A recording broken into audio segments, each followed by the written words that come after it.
Welcome back, everyone. Today, I will be breaking down who I believe will end next year as your UFC champions in every weight class. Now, this is such a hard thing to predict because, look at the last year. Who saw, so many of those results going down? This is a very tough sport to predict, but nonetheless, I'm going to break it down today. We're going to go and get all of them correct. Starting at women's strawweight, Zhang Weili will be your champion by the end of the year. There is no way Tatiana Suarez, with her one-dimensional game, is going to be enough to beat Zhang Weili, let alone defend the title again. So, I know there's a lot of steam on Suarez, but Zhang Weili is too good, too well-rounded, and I think she's going to end the year, unless she wants to move up, I think she's going to end the year as the champion of the world. That moves on to the UFC women's flyweight division. Now, obviously, Valentina Shevchenko is there, dominant, but, she's aging. So my prediction is Manon Fiorot. I think, in terms of well-rounded, great win streak, very, very good on the feet. But like I said, can take the fight to the ground as well. So I think she is going to be your next flyweight champion of the world. And I'm honestly surprised that she isn't already. Women's bantamweight, do you guys think it's anyone but Kayla Harrison? Unless she wins the belt and retires because she can't keep making that weight cut anymore. It does seem like a brutal weight cut. But do you really think Juliana Pena is going to be able to hold anything to Kayla Harrison? I think that's going to be a pretty one-sided fight if they make it. I think that's the fight to make next. Clearly, none of this Nunes talk. Juliana Pena needs to fight Kayla Harrison. There's clearly beef. And I think actually, just based on that, there'd be a lot of entertainment come fight week, So, yeah, sign us up for that one. Kayla Harrison will end the year your UFC bantamweight champion. And if she can do that, coming from PFL, I know she was just destroying cans, but she put a pretty good record together over there. So, and that loss she had over there has aged pretty well. So regardless, give me Kayla Harrison to end the year as your champion of the world. Men's flyweight, I don't know when all of you guys are going to realize, but Pantoja ain't losing anytime soon. He's beaten everyone in the top 10 already, pretty much. Unless he wants to move up and go to bantamweight, which I can see.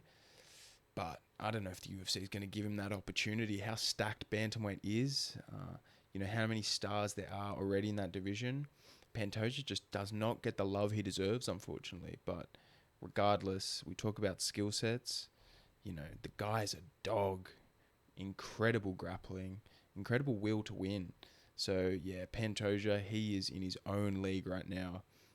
There's no one that's going to be able to compete with him in the flyweight division. He looks too strong.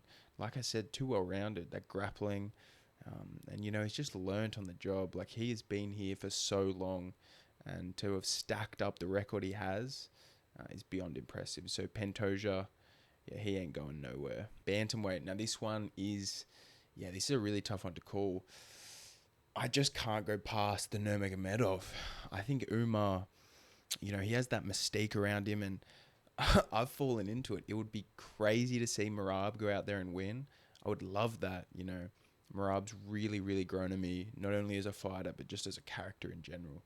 So I would love to see him put an end to Umar's rise, or put a halt to it at least. But yeah, I find it so hard with how good Umar is, how dominant he's been. Yeah, he hasn't really had to showcase it because no one apart from Sandhagen in that top 5 wants to fight him. But here we are. He's in the title shot, and if he can beat Merab, I think Petr Yan's really the only other top test for him because, yeah, the guy is very, very well rounded. His grappling base, mixed with his dynamic striking, like he's got some really, really nice taekwondo, karate. He's kicking beautiful. So yeah, it's a really, really tough puzzle to solve, and I think he's going to just continue to become more dominant and end the year as the champion. Is Ilia Topuria going to even fight again at this division? That is such a tough question because so much can happen in 365 days. And if Ilia Topuria, can't keep making this cut, wants to move up to lightweight, I'm going to predict that Ilia Topuria moves up and leaves that space for Movsar Evloev to become the featherweight champion. I know he's not the most entertaining, and I know we haven't seen him over 25 minutes yet, but the guy is so talented. And yes, he's a specialist in that grappling.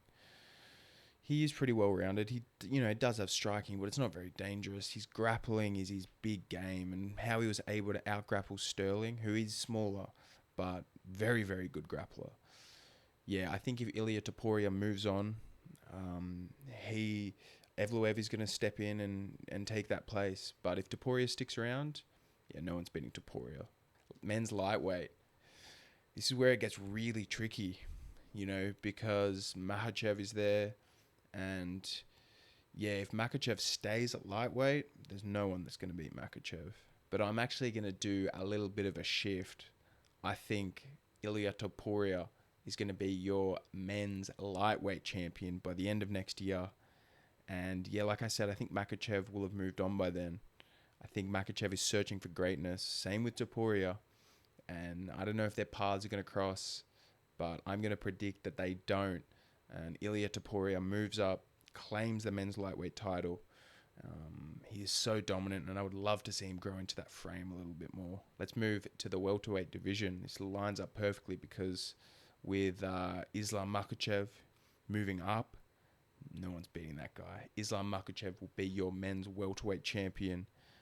And we talk about growing into your frame. Can you imagine Islam not cutting all that weight? The strength would be incredible. He has a good gas tank over 5 as it is, but at welterweight, I think he is a deadly fighter at welterweight. Bilal ain't beating him. None of these guys are beating him at welterweight.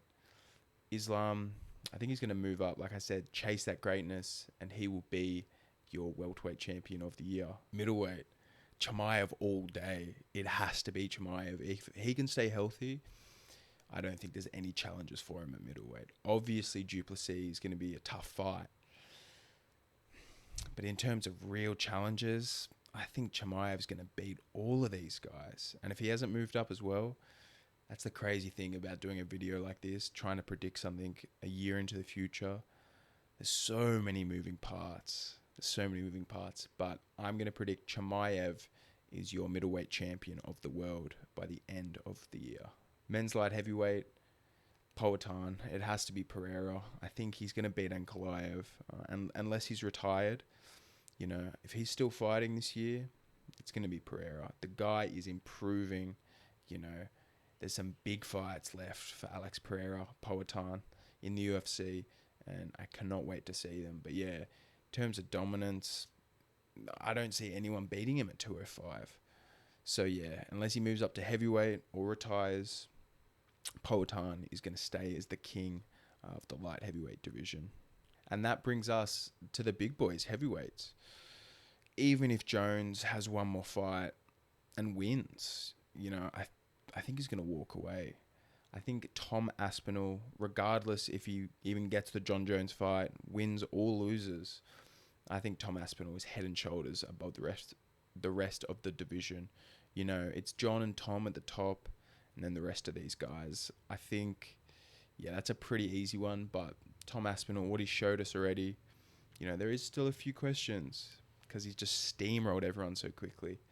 But I think Tommy Aspinall is, the perfect heavyweight. The guy is, going to be at the top for a long time. He's not even in his prime yet. Let me know what you guys think. I know there was a few outlandish picks in there. Like I said, it is such a hard thing to do. I could have said the exact same champions that we have now moving forward, but, that's never how it works. There's always some craziness. There is always unforeseen circumstances. So, yeah, like I said, let me know what you guys think. I would love to hear how you're all feeling coming into the year. There's going to be some massive events, massive fights this year. Thank you so much for joining me. If you could like, comment, and subscribe, I would really, really appreciate that. And we will chat soon.